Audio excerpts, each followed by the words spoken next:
Yeah, look, this is the problem. This is the problem that I've always said. Nobody, people sometimes struggle, you know, with the food options. We've grown up to eat inappropriately. We eat not for, how can I put it? We eat for enjoyment. We don't eat to feed our bodies with nutrients.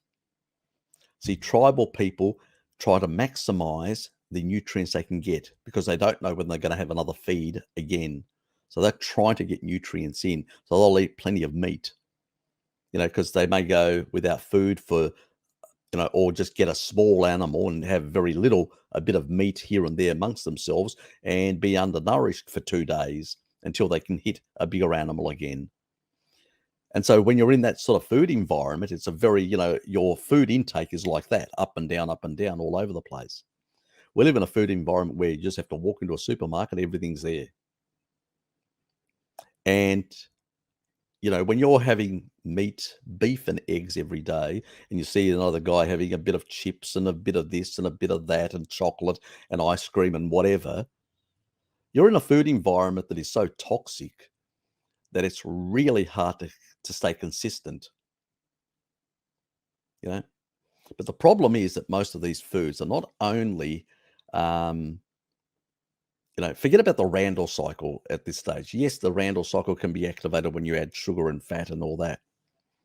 But these foods are actually directly toxic to the mitochondria because they've got seed oils. And most processed food now, nearly 90% of it, has got seed oils. It's probably about 5 to 10%, depending on which country you're talking about, that doesn't have any oils in any of the processed food.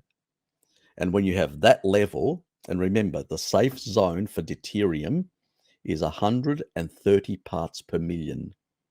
Fat and all that is below that. Olive oil is at 130. Carbohydrates are in the 150 to 160. Some carbohydrates can be down to like berries and stuff like that can be down to the low 140s. That's why they're not as bad in a sense. And some vegetables can even be lower to the, like green vegetables and all that. They can be lower because of the UV radiation hitting the leaves and reducing the deuterium in the water molecules within the leaves of those plants. That's why green plants, they've got a lot of anti-nutrients. They're also deuterium depleted in comparison to others, but they provide bugger all nutrition, all that. They're not food. They're good for grazing animals to get deuterium depleted, which then the bacteria can ferment. But for humans, they're not food in my classification. But pretty much everything else is going to have high deuterium. And when it comes to seed oils, it gets as high as 255 parts per million. Now, at around the 104, if you consume a small amount of carbohydrates in around 150 to 160 mark, you've got enough enzymes within the Krebs cycle to basically deteriorinate, remove those ions and replace them with hydrogen ions. Get rid of the deuterium stuff, and then that can be urinated out. That's why urine, depending on how much deuterium you're taking in the diet, can actually go up in terms of deuterium levels. So anybody drinking urine, don't do it. You're actually putting deuterium back into your body. So the deuterium, while in some tissue types does play a growth has a growth factor, in others it's not a good thing. And in mitochondria, it damages them, which means it reduces over time your mitochondrial density.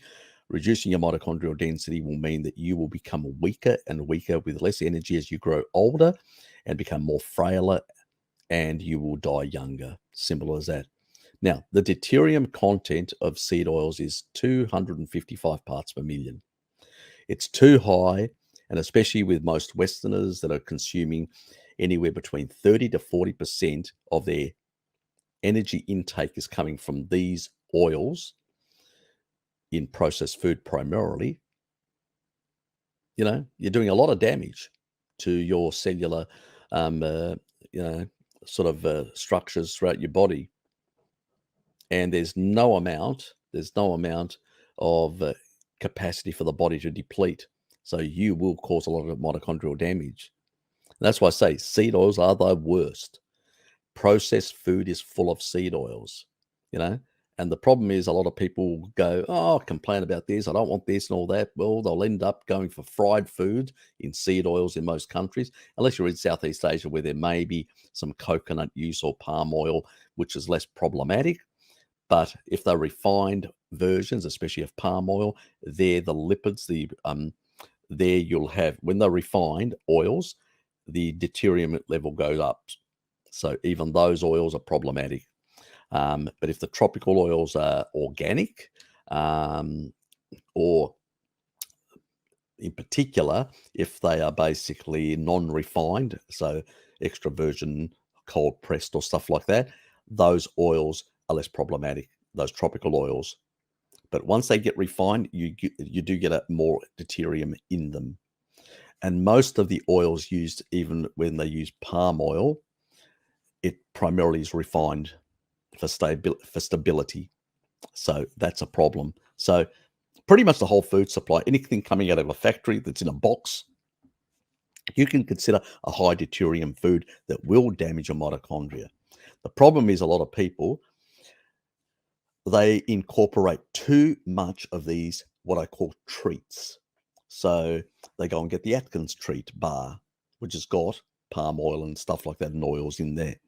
So basically, they have a low carbohydrate thing, and they go, "Oh, I'm having a cheat, but it's a low carbohydrate cheat. It's an Atkins bar," but they ignore the seed oil. They ignore the damage to their mitochondria, and so over time, over a number of years, they go, "Oh, this diet isn't working for me. I wonder what could be. Maybe all those cheats that you're putting in are the problem." That's the thing, that we don't want to be honest with ourselves. I don't care what you do, it's your body. If you want to eat these bars, you want to have these snacks, fine. That's your, but you, at least I'm providing you the information to know why you're going to be feeling crappy later on and why you're going to be deteriorating later on. It's not your diet. It's basically all the cheats and other things that you put in because you can't give up on a number of addictions of the modern processed food environment. And I'm just as guilty because, I've just recently been able to coax myself off ice cream, commercial ice cream, and keep away from it. So I haven't had ice cream for some time now. So it's been a difficult struggle for me. So I know where people are coming from. So yeah, add bacon, Richard. Yes, you could add bacon. It'll be there. There are carnivores out there. I don't do this shit, but there are carnivores out there that show different meal preparations, stuff like that. You can make soups. You don't have to eat beef and eggs every day, like steak and eggs. Make a soup, make a fish soup or make a chicken soup and put in, some crustaceans and put in some lovely, butter in it to give it a beautiful, buttery, creamy taste. There's a lot of things that my sister does, my younger sister. I've talked about this before, where she uses, she either does a fish type thing, or she does like a chicken type soup, or so it's sort of she'll cook it up, and then basically what she'll do is she'll beat a couple of eggs. She'll put the actual warm water from the actual soup into the egg mix, slowly beating it to bring it up to the same temperature, because you don't want to, otherwise egg will solidify. If it's it'll cook. You don't want that. You want it just to be brought up to the same temperature, and then you add it, and you know stir it and into the soup, and you create this eggy type soup. So there's a lot of things people can do. You can actually remember the pork rinds that I talk about on iHerb, that have got, like those pork rind sort of stuff. You can get that sort of stuff, and you can use beat an egg. Like, this is what Hello Kitty actually taught me. You can beat an egg and then just put basically the fish or the chicken breasts, or even meats, even like steaks. You can actually put them in into this mixture of egg, and you've got all egg around it. Then you've got a tray where you've got a whole lot of this pork rind. You can get it on on all around the actual meat, and then fry it so you can get that golden brown color just for a short amount of time on both sides. And also for it to sort of solidify with the egg and the rind around the actual meat, and then put it in the oven to oven bake it slowly. Wow, is it nice? So there are a whole lot of different things we can do to make to so it's not a standard steak and egg type thing.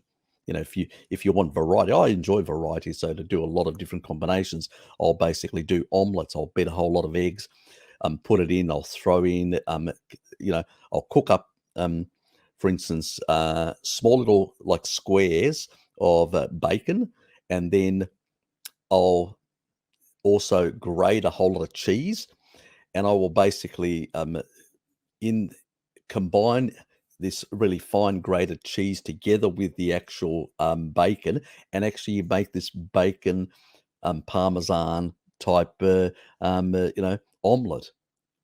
I love it. Can be yeah, making me hungry right now. But yeah, there's a lot of things you can do to make food interesting on a carnivore diet. You don't have to eat beef and eggs all the time, because yeah, that can some people can find that boring, especially if you come from, like, from Brazil, countries like that, Greece, Italy. We've grown up with a lot of spices and stuff like that, and you can add some spices as well to basically give that flavor that you've always enjoyed. So, you know, I'd rather people have a few spices here or there, rather than basically giving up on that lifestyle, because ultimately it will be beneficial for them long term health wise. So yeah.